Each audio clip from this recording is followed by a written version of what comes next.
storage.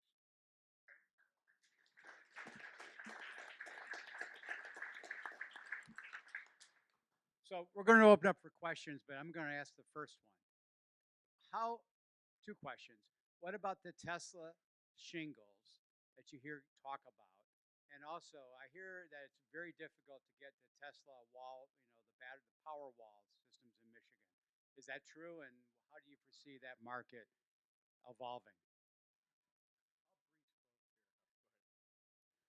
Right, as far as the shingle goes, Tesla is very good at marketing, very good at advertising, delivering product not so well. The Powerwall that they announced on Earth Day 2015, we're finally onboarding this month to become a Tesla Powerwall installer because they finally have capacity to deliver on that.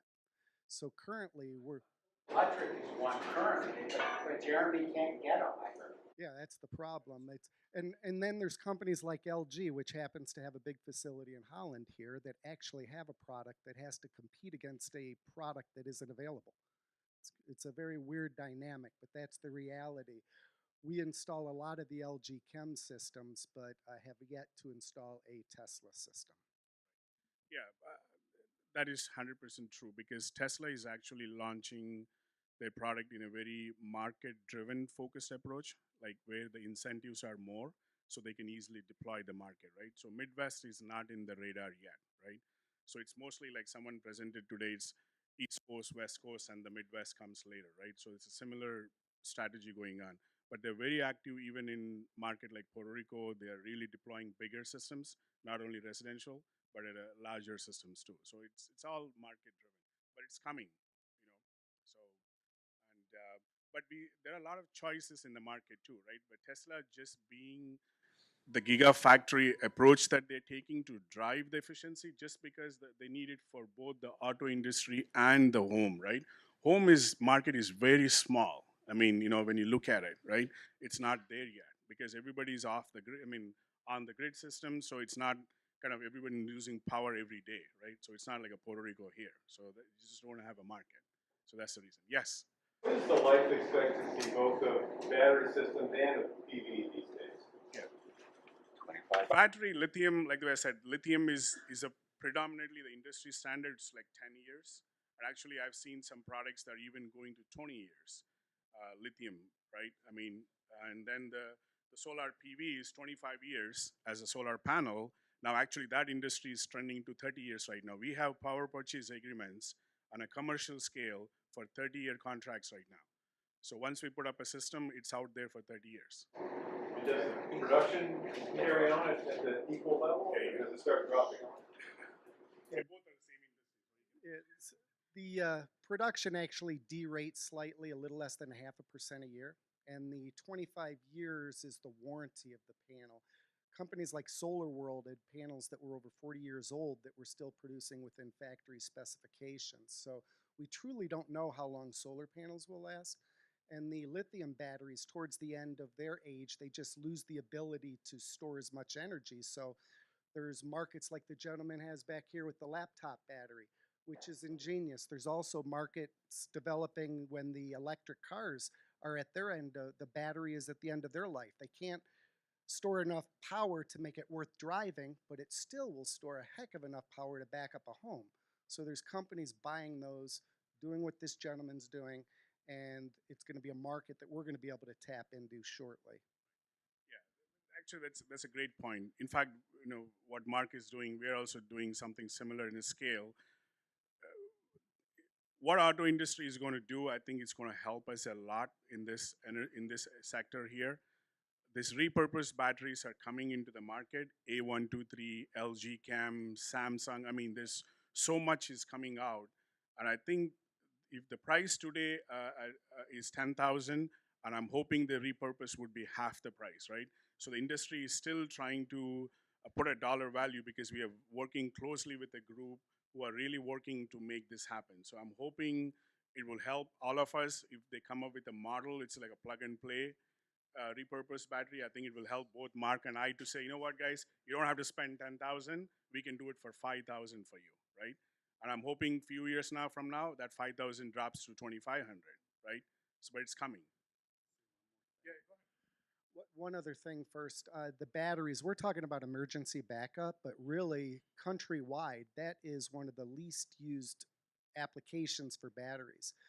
Most of the batteries that we're installing are for self-consumption, so it acts as the grid to minimize or mitigate the charges the utility companies are starting to implement for net metering. Other markets that have time of day rates that are more prevalent, you could program the batteries so that it will act as the grid during the times of the day when the utility rates are the highest. And there's another application for larger industrial demand reduction. They get charged not for how many kilowatt hours they use as much as how much they pull from the grid at a moment in time. So we could program this battery so that the building will pull maybe 200 kilowatts from the grid at any point in time. Their consumption or their need exceeds that, they pull from the battery. That way we can show them an ROI for a battery. It's the only application where we can show an ROI. One other thing I want to add to that is, you all know there is this federal tax benefit, right? So you have to be very careful. In fact, we came across one project, to our surprise, it's like we also have to learn. To get the 30% tax benefit, the solar system has to feed the battery, and the battery energy should feed the home. So to get the full, tax benefit, so you have to be very careful. You don't want to be audited. I mean, homes are fine, but I'm saying if you're building a multi-unit complex and you invested this $10 million into it, and you have this 30% tax tax benefit out of it, and you're going to lose it just by design. This engineer didn't know it, and they just designed it, and they lost $3 million. So you just have to be very careful in that design. Battery is required. Energy from solar for tax incentive, federal tax incentives. Yeah, but the battery needs to be charged 70% from the solar, not from a grid, or like from. If you wire it to where the battery gets recharged from the grid, it needs the ability to get Tax benefits. Battery cost, yeah. They don't have a battery. Oh, yeah, right. No, it's You had a question earlier. What home battery brands, manufacturers, maybe like the most or what are. You may have other choices. Yeah, like the way I said, Tesla is there, but it's not there in our market. LG Chem, we are also doing LG Chem, which is a good brand to carry, and they're really putting a lot of R&D costs behind. They're very serious about it, and they're also in our own backyard here. So I would encourage that. As a Michigan to Michigan thing. We use a lot of Samsung too, but it's not there in the market. But those are for multi, 40 unit, 50 unit type thing. But for homes, LG Chem is a good starting point.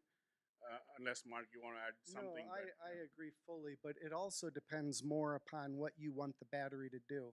If you want it to back up heavy loads like a Geo, then you would have to stack the Teslas, because you stacking the LGs are never going to back up a Geo. It'll give you more kilowatt hours, but it won't give you the amperage you need. If your main goal is to survive in long-term off-grid, then we would go with an outback system. So it really depends. First things we ask is, what do you want your battery to do? And then we pick the battery from there. That's the most important thing in this battery, right? Because this is such an expensive thing, and you just want to be kind of not emotionally attached in a way to it, but you just want to really define what you want to get out of it, right? Because it's too expensive to do it. In fact, so that's why even in our proposals, when we put up a solar, system proposal, will say solar costs this much and the optional battery is this much. We don't want to scare the customer to say, oh my God, it's $50,000. How are we going to do it, right? Yes, I know. The battery or even just the PV system, since the life cycle tends to be long, but you still have to replace those things. So you said that the PV systems tend to be recyclable now. How are the batteries and things like that? If you go to new batteries with PV, is there maybe a discount when you go to renew or get better batteries or PV systems? Because recycling costs are Definitely. In fact, yeah, two things there. Oh, yes. Yeah, I did. So I'm recycling cells at 15 cents a cell if I don't get them for free. Right. A lot of the markets out there, 5% of the lithium ion market's being tapped for recycling. Right. I'm the only person I know that's using recycled cells. But I'm working with a guy in Ohio. Yeah. To answer the question, there's a huge industry gap right now, including us. We are learning the process, right?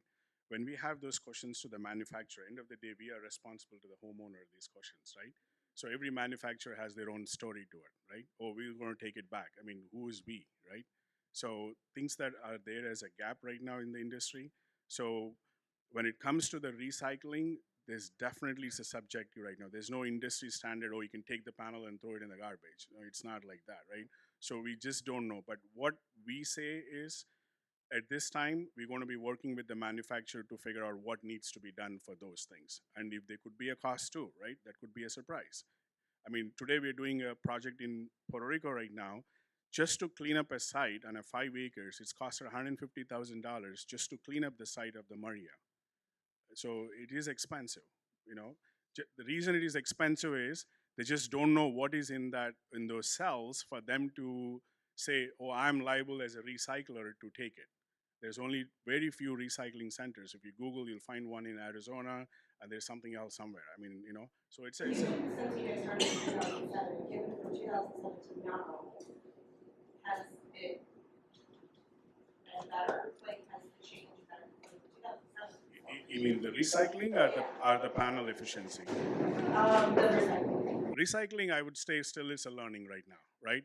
It's getting better. At least you can Google, you find 10 articles. 5 years ago, you won't have nothing, I mean, you know. But you see in some of the panels, like a PV cycle, is a cycle there. It doesn't mean anything because where do we send it to, right? Even my home, I have a 10 kW at home. So what do I do after that, right? After 20 years. So there's still a gap. I mean, 25 years. I mean, I already did 10 years at home, so I have 20 more to go. I think there's a disconnect between recyclable and being recycled.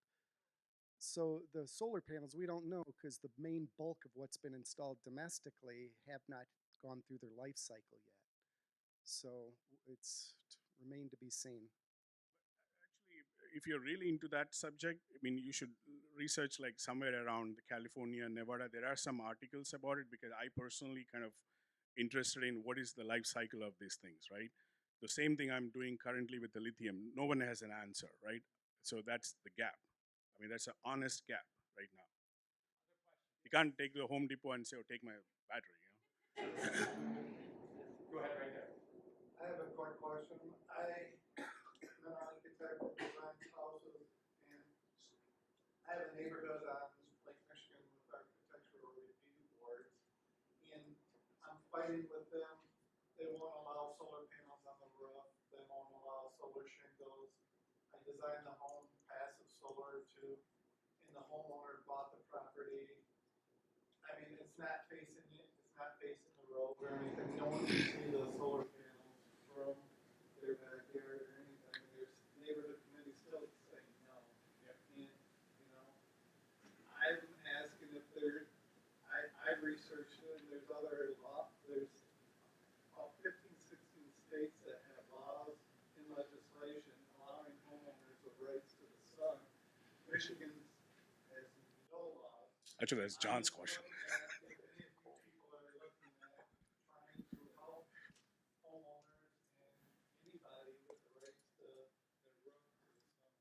No, it's ironic that you're bringing this up because I've had at least 2 solar firms in Michigan approach me the last couple of weeks with homeowners associations that are causing problems for people to install solar. And we're actually thinking about whether we should be introducing legislation up in Lansing in order to override these problems. I mean, taking a step back from that point is that just as solar is slowly but accelerating with an understanding of the benefits to our society, local units of government and local township, the smaller the government, a lot of times they're behind the curve in terms of their understanding of the benefits that all this provides. So we have to do, as a trade association, as activists, we have to educate local units of government about the benefits, you know, the building inspectors, the electrical inspectors, but we also got to go one level deeper into these homeowners associations, which historically have had, unfortunately, a fair amount of power to control things at, you know, neighborhood by neighborhood level. And so either we have to approach them in a, you know, honest arm's length and just like trying to educate them, and try and get them to change their minds voluntarily to make them understand the value that will help the homeowners within those associations. Property value will go up. I mean, there's a reason why I made that question earlier, is that so much of this is being driven by economics. So we can persuade these local units of government, local homeowners associations, that in fact they should be supportive, because it's only going to increase the value of the homes within a city or a neighborhood. Then that hopefully will be a solution. Otherwise, we'll have to go to the legislative level and talk about the fact that you're essentially taking away the rights of individuals to be able to control their own destiny in terms of installing a system. But meanwhile, we should install the Onyx solar glass. Yes, It that's wouldn't why even I know. wrote that down. Yeah, well, yeah. Yeah, Eric, I think there are options, but again, it's all ROI, right? I mean, you can't put a $10,000 system that we can do for a 30,000 Onyx right now, right? And it generates like 1/3 or 20% of what a value would be, right? So, Eric, I think there's still a gap. I mean, it's a lost opportunity, to be honest with you. I don't know what Mark would say. I mean, projects like that do come, and we lose an opportunity on our side. But just because we try to educate throw the homeowner, but still it's a challenge, right? I mean, there's so much democracy is there. It's just too difficult to. I just found it frustrating because no matter, I mean, I could show them all different I know. examples, no matter what, they just turned and said no. Right. No. One thing we've noticed is that there typically is an overzealous president of the organization or a board member of the organization that has a personal disinterest in it. And we ask for the CCRs or the bylaws and where they're citing something. And if they don't, then we typically will, with the homeowners okay, proceed and wait for litigation, which is yet to come. If they don't have the law, if they don't have it in the CCRs or the bylaws, they can't direct the direction of the subdivision just based upon their own biases. So Just to add to that, even there's a bias between a wife and a husband at home too. Like when we put up a panel like this, I mean, they say, "Oh, I don't like this color, that color." I mean, there's so much goes on, right? So that's always there, So it's just too difficult. I mean, but at the same time, like the way we just talked about, it has to be like a policy driven, right? So that everybody gets the benefit out of it. Mark, I was going to say from a new construction standpoint, or if you're redoing the roof and it's in a good position, and you want to add building integrated solar, what is the cost difference between conventional solar, and if you factored in not having to have those asphalt shingles, and then the tax credit that apply more to that? sure. The difference for the shingles we're seeing is a little over $1 a watt. So as much as on the average residence, maybe a 30% increase. The glass, though, it's kind of unique. The cost to install glass is expensive. So if we could sit there and then take the labor to install the glass as part of the ITC tax credit, which we rightfully should be able to do, then the ROI of that comes out a lot better than you would originally think, just because of the cost to install the glass. And we talk about the ROI of it and what's the ROI, but we were selling when it was $6 a watt, $8 a watt, and the electricity rates were less. So if it was okay for people back then, it should definitely be okay now. And one thing that's a given is that utility rates are going to consistently go up every couple of years. So return on investment is only going to get better as time marches on. And to that point, the utility companies are building the power plants predominantly using natural gas now. Natural gas is at a 12-year low. This gentleman, one of the first people talking, talked about how natural gas is getting ready to go up. Well, when it goes up, the utility companies are guaranteed a return on investment for the capital outlays they have. As the cost of fuel goes up, our electric rates are going to go up. So this year, DT had almost a 9% rate increase. Consumers, I believe, was about 6% for residential. And what is it going to be once natural gas starts going up? There was someone else over here yesterday. What are the efficiency losses when using microinverter panels? The new very low, my system, 5% on each panel. So I kick that from DC to AC, then we go with battery storage. change back to DC and then go back to AC? What's in that whole chain of Certainly. Now, with your system, you probably have in-phase microinverters, and you'd want to go with a battery, what's called an AC coupled system. The Tesla Powerwall would be a great option for you. Typically, if the system is something that we're designing from the ground up for battery, we would stick with a DC to DC system, like a Solar Edge with the LG Chem. So to answer your question about the efficiency losses, you're going to lose the efficiency loss is going to be on the Tesla Powerwall. The round trip efficiency from charge discharge storage is more than the LG Chem. The exact percentage, it's like 13.2 kilowatt hour storage, but 12.2 after round trip. So whatever percentage that is the loss from the Tesla Powerwall 2. 13.2 kilowatt hours worth of storage you could pull out of the battery, but round trip with the efficiency losses and whatnot, you end up with about 12 point whatever usable. So yeah, I wish I had the exact percentage, but you do have efficiency losses with any battery with charging, discharging, storage. And you have efficiency losses with the microinverters with the AC or DC to AC inversion. So it is what it is, unfortunately. Yeah. And also another important thing, actually, good you asked the question. At my home, I have like a panels, and then you have a central inverter. Means like the whole DC comes to one big box, and from there I just connect to the electrical panel, right? So things have changed, like the Enphase, Solar Edge. Those are the new architecture, which is far efficient from an efficiency standpoint. So mine was like a 90% efficient, right, from the whole conversion standpoint. Now it's getting 95, 96, getting better and better and better, right? The same thing on the battery stack too. So the efficiency is like at 92%. And again, LG Chem has its own chemistry. You know, everybody says it's lithium, but lithium mixed with a lot of 3 elements in there. So it's not a straight, everything is lithium. So once you read the spec, there are like 4 or 5 elements more in it, right? Not every battery is the same. So that is where we come in and say, do you need this juice on like a immediate surge, like you know, where you push a button and you need like 10,000 kilowatt hours, or you're staggering that consumption of the battery over a period of time? All those matter, right? Like, so the batteries that we are designing, a hospital would have one battery system, and a multi-home unit would have another one, right? Our a microgrid for a municipality will be demanding, and it will be different, right? So the chemistry is different. So it's not like you can just go. But for homes, LG Chem is a good start because, you know, yeah.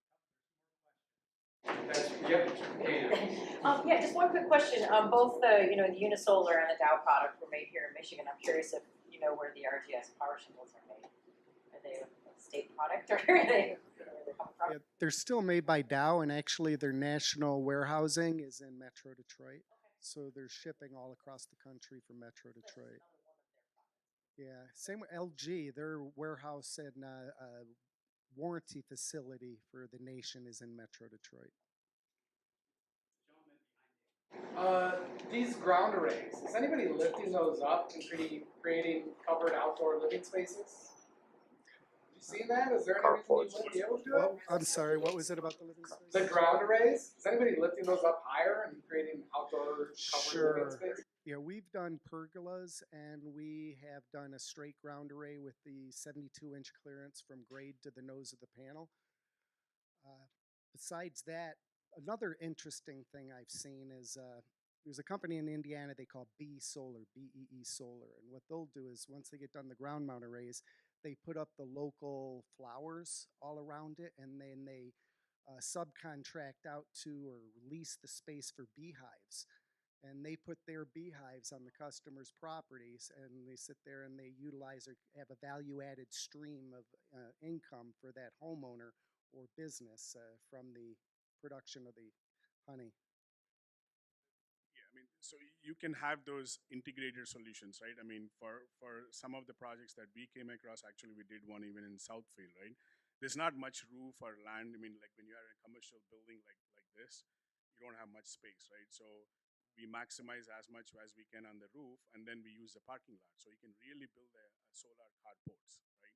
Where you can really go whatever the clearance that you need, you know? So Yeah, Michigan State did. That's a prime example, right? So, I mean, that's what I think industry is also trending because the cost of doing the without and with, when you look at it, I think it gives a great value proposition, right? So, I mean, we have financial models.